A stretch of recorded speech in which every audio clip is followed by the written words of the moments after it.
Hello, welcome to the Away Day Experience Show. My name's Sam Davis. My name's Tom Jordan. And we love an away day here at Back of the Net, so if you're a fan of an EFL club, why not hit that beautiful red button below, because we've either reviewed your team so far or we're going to review them. And today, Tom, who have we got? Barnsley. It's Barnsley. And this was going to be one that I wasn't sure about.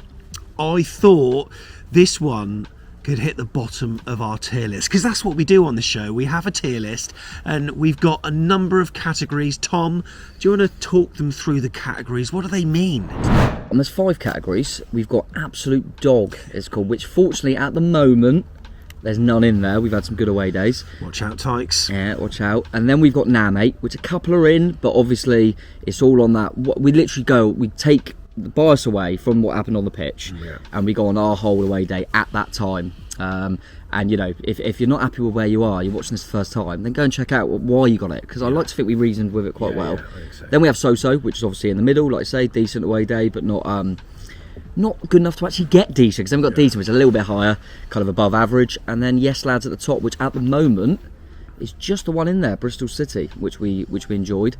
So yeah, five categories, and we go through a number of things to determine that final rating on the tier list, mate. So it's all about reviewing the experience at Oakwell, and this is what we cover.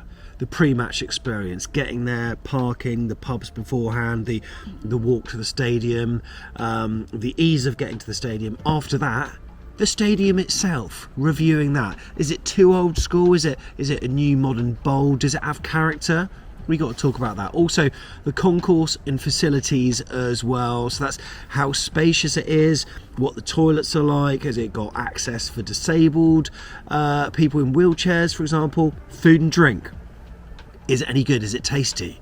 What variety of food is there? Are the pints just your Carlings and your Carlsberg, or have they got anything more? Also, the view from where you're sat, plus the home fan decibel level as well. We mark all those out of 10, and then from that we'll kind of try to work out a tier, but don't be adding up the scores and comparing it with other videos. It doesn't work like that. We go with our heart, don't we? Always, mate. Got to go with your heart. And yeah, as you say, it was one that, I'm not going to lie, I wasn't thinking, I can't wait to go to Barnsley. It's quite a trip for us Bournemouth fans. But it was one I hadn't been to for a while. I have been there before. But yeah, one I was interested to see, and there was, you know, they're obviously struggling at the moment. There was talks of protests, etc., etc. So it was always going to be interesting to see what it was like going there. Right, so here is our bias, and we're going to lob it over there, just by the door. And we begin by talking about the pre-match experience. Gotta say, Steve was driving, so that was good. Yeah, it was handy for you, wasn't it? Yeah. And you know what? We parked right opposite the Dove Inn, which was a really nice place to start. Easy parking, just on-road parking. Yeah. And from the pub, you could actually see the stadium, which is you can't see that for many places, eh? Yeah, no, exactly. And it was a nice pub, as you say. Steve drove. Cheers, Steve. And as a plane comes over in the distance, always just swear about what plane's that, Sam? He ain't got a clue. I ain't got a clue. You've lost your touch. But yeah, I could find out, but I'm not gonna. Steve drove, which was great for us. And yeah, easy parking, nice pub, Dove Inn. They're really nice in there. It is a long trip, but to be fair, we had to stop a couple of times because someone needed an extra. I needed to get a toilet for a second time. The kids were absolutely fine. They were fine. Had the issues. We had Steve's boys with us, and they were great. But yeah, it wasn't. Even Steve said it. It wasn't a horrendous kind of drive. It was quite comfortable. I think we left around 7ish. But like I say, we had a couple of little stops. It was quite relaxed.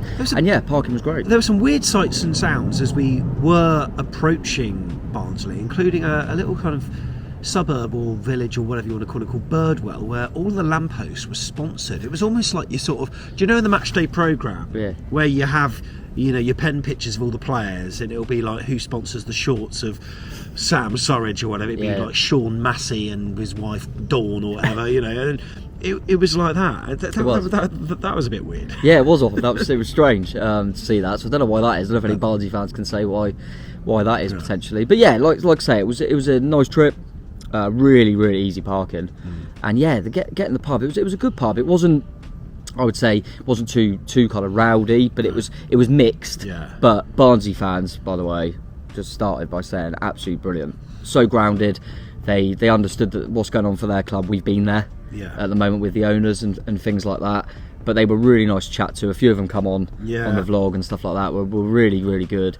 And I enjoyed kind of chatting football with them and chatting what's going on with their club at the moment. They were really friendly, and so was the landlord and stuff at the pub, and enjoyed it. And we were fortunate there was no rain, because it's not the biggest pub in the world, and we could kind of go out to the little balcony section, which was all right. I mean, it was a bit nippy up north. We are southern softies, southern softies, southern softies. But we could just about bear it. But I enjoyed it, mate. Yeah, it was just what I liked from an away day for the pre-match, to be honest. It's not all about the pub. We appreciate that, but this is just our match day. And you know what? Chatting to the landlord, they had this kind of almost like a memorabilia room as you walked into the pub on the left-hand side, with scarves and old sort of trophies and stuff, pictures on the wall. It was really nice to see. And he said, do you want me to turn the light on?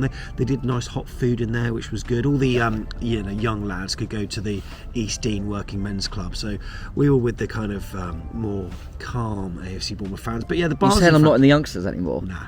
Okay, fair enough. You know what? They had a sort of despondency, and but they were honestly. I almost was chatting to them, and even chatting to the Red All Over guys beforehand on the preview. I almost felt guilty if we were to get a result, because they are such nice, grounded people. They're obviously not in control of the situation, and they want to be, and they are not a fan of the Conway like ownership, and it's it does seem like a very tough situation there. But tell you what, they are resilient people, and just as one of the guys said, look, I'm here because I'm a Barnsley fan. I don't want to go. I probably shouldn't be going, because I want to stand up for what I believe in. But it's the team that I'm here for, and you can't blame them. Yeah, and we can relate to that. We've been there before, so as you say, it's a weird one now. I remember the next day kind of thinking, I don't really want Derby to get a result here, because I kind of like Barnsley, but I think it was because you could see everything they were saying. I thought, I've been there, I know what it's like. And all I can say to Barnsley fans is,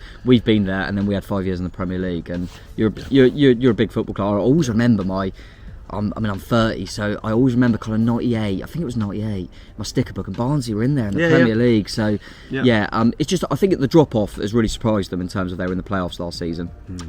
Losing the manager, losing a few key players, they don't seem to recruit very well. But yeah, they're still in and amongst it. And like I say, the Barnsley fans were brilliant. Really, really enjoyed kind of chatting football with them, mate. And like you say, landlord, that was brilliant. And if the pub's good, you go back there after. Yeah, exactly. And we went back there after for a drink because we thought, I like that pub. And they're really friendly, and they wished us a safe journey home, etc. And speaking of like Barnsley, I mean, a lot of their fans were saying, like, we're not going to sign anyone, but they have signed someone last minute, Domingos, I think. Yes. And scored. They've got a kind of a very short video of the goals he scored previously, so hopefully he hits the ground running there and can help him salvage some pride this season. All right, then, mate. Out of 10. Pre-match experience, mate. To be honest, it's higher than I actually anticipated. I'm going to give it an 8. I was about to say the same thing. 8. Tom Jordan goes for 8. Really enjoyed it. Right there, the stadium. It's a fusion of kind of newish and old. I mean, that stand opposite the big stand is a bit of a weird one, because the roof only covers half of it, and it's old school, but it's still got a lot of charm, hasn't it? It has. It's still got that. We've discussed it before. It's got that character about it, which I always like. I've been there before, obviously not trying to go into the view, because we'll come on to that later. But in terms of the stadium itself, it's a decent stadium. It's got a nice balance, I would say. Probably, we try not to go on what's going on the pitch, but probably what's happening there at the moment, it means it looks quite empty, because it's a decent sized stadium. They probably get kind of 10,000 less than I can't remember what the capacity is. Was it like 22 or something? It's over 20,000, and they get just over 10 really. So I mean, they get probably over 15 actually, but so it probably looks a bit empty, which doesn't do it any favours, but you can appreciate that with what's going on at the moment with the club. But it's a decent stadium, mate. I quite like it. It's like I say, it's got a nice balance.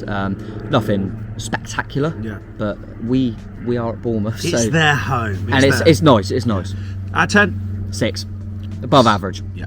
Above average. All right, Concourse and Facilities. It's sort of you can spill outside, which is nice. So if you're a vapor or whatever, you can just go out easy peasy.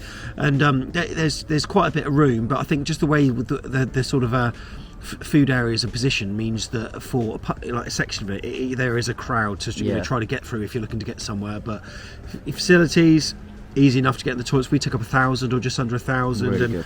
I thought the concourse was like fairly standard, but outside it was obviously very spacious. It was all right, wasn't it? Yeah, it's one of them. I think going off obviously when we went, it was fine because, like you say, it's spacious enough. But because we took a fair amount up, I keep thinking if it was raining, it would have been a nightmare. Yeah, agreed. Because so many was cold. outside. Yeah. I went and just stood outside having a beer because it was quite crowded in there. So that would cause problems, but it didn't rain. So off what we had, it was okay.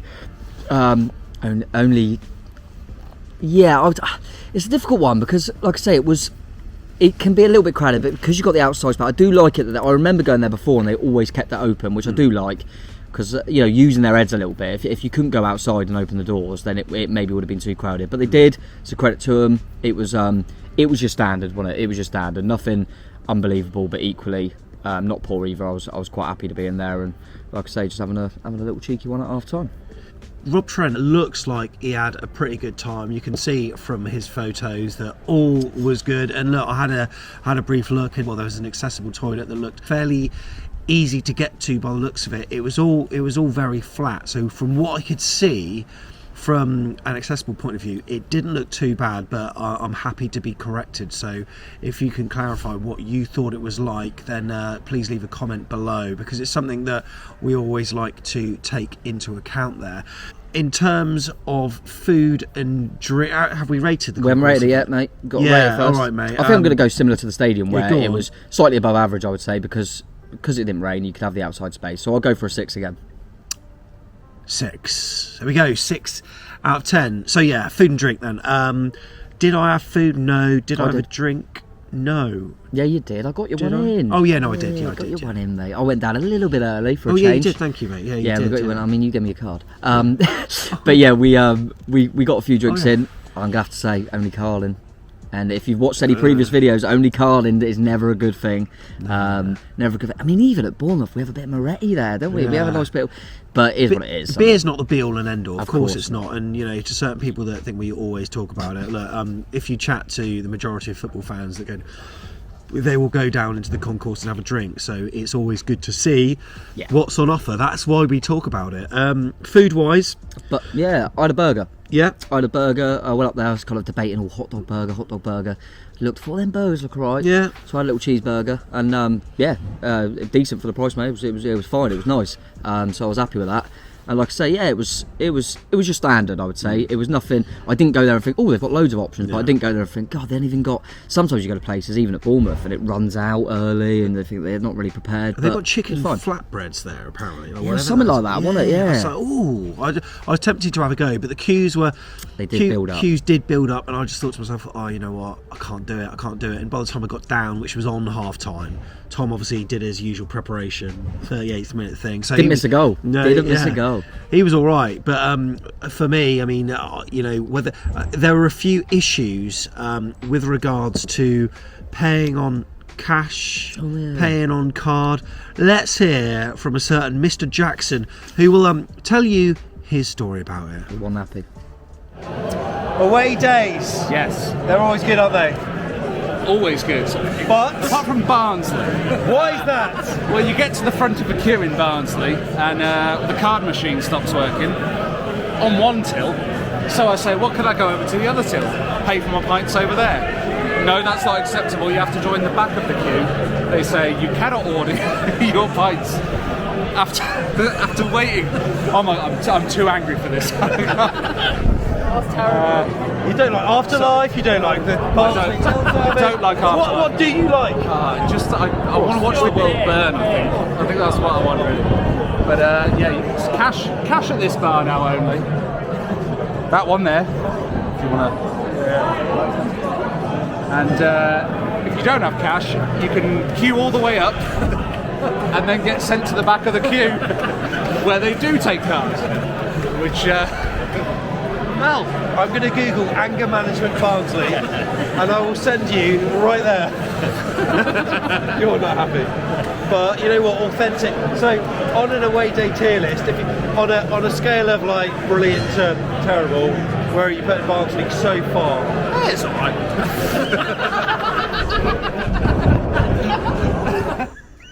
Yeah, yet at the end he still rates it in the middle. Yeah, I love it. Absolutely love it. Yeah, brilliant. But yeah, like I say, I think it was pretty much down the middle, wasn't it? In terms of it was your standard. I think that's the best way you can cover the food and drink side of things. All right then. So what does that mean for your score then? Well, I keep saying standard. I keep saying down the road, so I'm just going to go straight in the middle with a 5.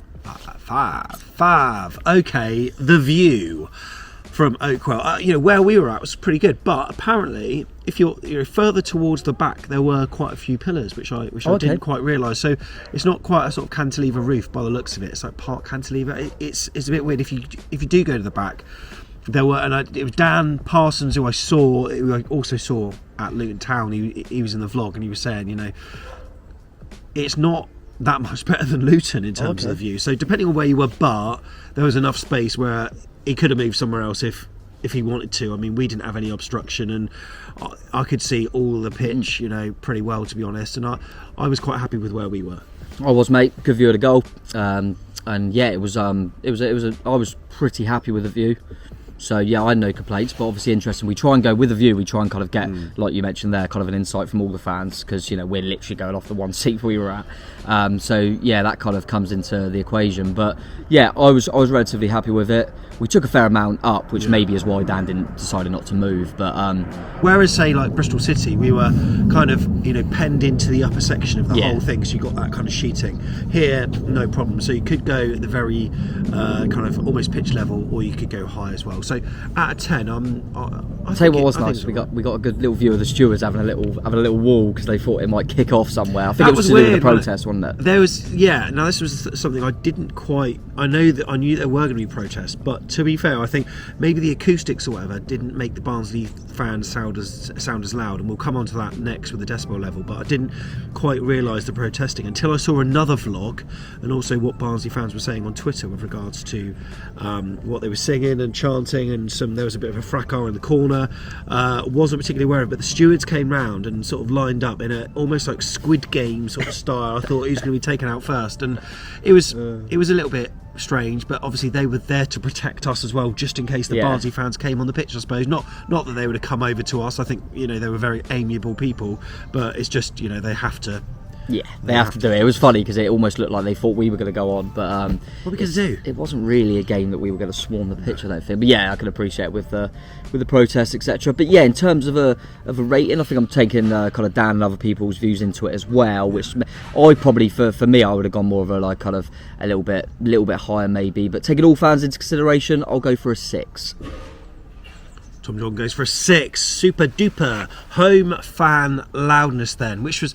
It's a difficult one because people who might be at the bottom might say something different to what we said halfway up. I mean, the way it was kind of fairly open meant that acoustically, sound didn't really travel to us. I mean, I heard a little bit, but not loads. You mentioned it briefly there that when we watched things afterwards, kind of from Barnsley fans' perspective, I thought, I can't remember them chanting which sadly we're gonna have to put into it, because I thought if I couldn't hear them, they weren't loud enough. Equally, as we always say, we've left our bias at the door. You saw us throw it, but what's happening on the pitch is of course, it's going to affect Barnsley. It really, really is, and I can see they're a club that are really down in the dumps. Oh yeah, and it's hard for them to really get behind it when it's more they're focused on, you know, the owners and what's going on there. So we're third in the league, and we can't muster the courage. Just if we don't start singing now, my God. Trust me, we always kind of counteract this with we're not saying we're brilliant at home either. And it is difficult because when you're in the away end, you kind of, like you say, you feel like you're always loud because you're in amongst it. But I did even see Barnsley fans tweeting saying that, you know, because we joined in with their chant about the owners, because as I said previously, we can relate, and we kind of sang for them and with them. And a lot of Barnsley fans were tweeting saying Bournemouth were louder than us at doing it. So I think, and they were almost disappointed about that, which I think says it all. Like I say, if you watch our previous videos, a lot of the home fans have been probably a little bit underwhelming this season. And it probably is a compliment to us because we won a lot of games away from home. But a little bit disappointed, but then I wasn't expecting a massive atmosphere because of where Barnsley are in the league, mate. So yeah, it was probably a little bit below average in my opinion.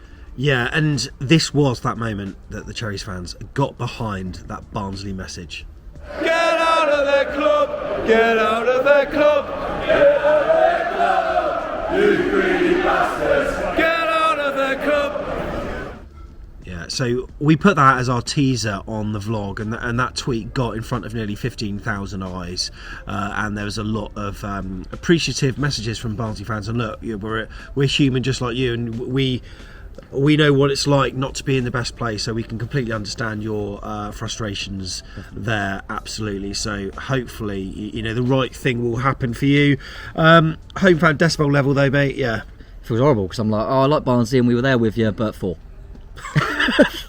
It wasn't the best. Harsh! We have give other clubs lower, Yeah. just to say that, and we do appreciate what's happening on the pitch at the moment. It would have been weird if you were absolutely, loving it. So yeah, just under average, I think's fair. Rate. That's what Barnsley fans say for rights. They spell it R-E-Y-T. Do they? Rate, yeah, rate. Rate. Yeah. Rate, lads. This is our tier list at the moment. You can see it on screen. I genuinely thought at the start of the season Barnsley was going to be primed for absolute dog. Not so sure now, mate. After we've been bigging them up, but I don't think it's going to be amazing, but I don't think it's going to be awful either. I'm starting to wonder, will any team actually get in that absolute dog category? I mean, it'll be good if it doesn't. Remains to be seen. Shows how good the championship is and the good variety you have. We're trying to be really honest with it. Obviously, we kind of expected Barnsley to struggle because, I mean, one, it's a long way. Also, I probably, to credit to Bournemouth fans here, I didn't expect us to take that many. No. Too many 1,000 to Barnsley. I mean, I thought that was impressive. Massive club. Massive. And equally, I wasn't, when I've been in the past, like I say, I think it was a while ago, but I didn't think I would be as happy with the pub. I also think that, kind of the pre-match, as we discussed, I also didn't expect, Barnsley fans were probably some of the best fans I've met all season, so that really helped. And yeah, so it's definitely done better than I thought. I really enjoyed it, taking away the performance, because it's not like that's coming into bias, because it wasn't a performance we particularly enjoyed, even though we got the win. It wasn't a great game, but I enjoyed it more than I thought. I really did. And yeah, it's still a long way. It still wasn't brilliant, and I'm looking at the other teams that are in the tier. You ready for my rating? Go on then, where's it going to go, Tom? I think it's got to go. It's too good to go low. I'm going to go in the middle. So. I think that's fair. So. Put it this way, I did not expect Barnsley to be in the same category as Fulham. Do you know what I mean? So, yeah. Wow. Honestly, hats off to Barnsley, because I did enjoy it. Got to appreciate it's a bloody long way. Yeah, it is. And yeah, it wasn't the best game or atmosphere and stuff like that. But there was a lot of positives as well. So I think it's fair. I'm a bit like that, so I think you've got to go in the middle, ain't you, mate? I think if the match was on a Tuesday night or something like that, then we'd have, I'm sure, struggled a little bit more. We'd have struggled and put it in now, mate, or even dog. But wasn't too bad, which kind of makes me think, are our reviews overly biased on kickoff time? We've got to go off it, though, haven't we? That's what's tough. We've mentioned this before. We've kind of got to go off that, because we're trying to go off that game and that Fulham experience. Would be decent or at the top when it used probably to. would have, and it got stuck on an evening, and then things definitely playing. Bristol City's at the top. Well, if that was a Tuesday night, it probably wouldn't have been. But that's all we can go off. We're trying to go off this season, and as I say, leave the bias away. So yeah, I mean, Barnsley fans would be happy to be mid-table in any list at the moment, mate. So I do wish them all the best, though. Genuinely, some really nice supporters. Well, I can't remember his name. The guy we got on the vlog. Joe. On the vlogs. Yeah, sorry, on the vlog. Yeah. Martin and Tyler in the pub, and the guy outside on the balcony. I honestly can't remember his name. We have to look back. Baz. Yeah, you spoke to him, not me, so that's why I didn't remember. But top guy. And as I say, went back there afterwards and spoke to a few Barnsley fans. It was really good. In fact, I think from what he said, his name was Mark, and they said, "Oh, actually, just call me Baz." It's like, okay, whatever you want. Baz, Mark, yeah. Whatever you want to be called. Bark. I thought Bark or Maz, yeah. But enjoyed it, mate. Brilliant. Enjoyed it. And you know what, Joe, Andy, Alan, and all of the Red All Over crew. Make sure you subscribe to them and just follow, because we've given them a few subscribers by the sounds of it. Not that we're massive as a club, we are as a channel. We're still tip top. Look at this. You can tell we've had our deadline day now. Yeah. Subscribe. Go on, do it, because you know why? Parker's at the wheel. just thought to do that last minute. Is that all right? It's getting all over the place, mate. The channel is going like that. Unbelievable. God, we need to get some ideas. Let's get brainstorming. Up the chairs. Up the chairs. I'm going to keep that in. Yeah, keep it in. I didn't know you were doing.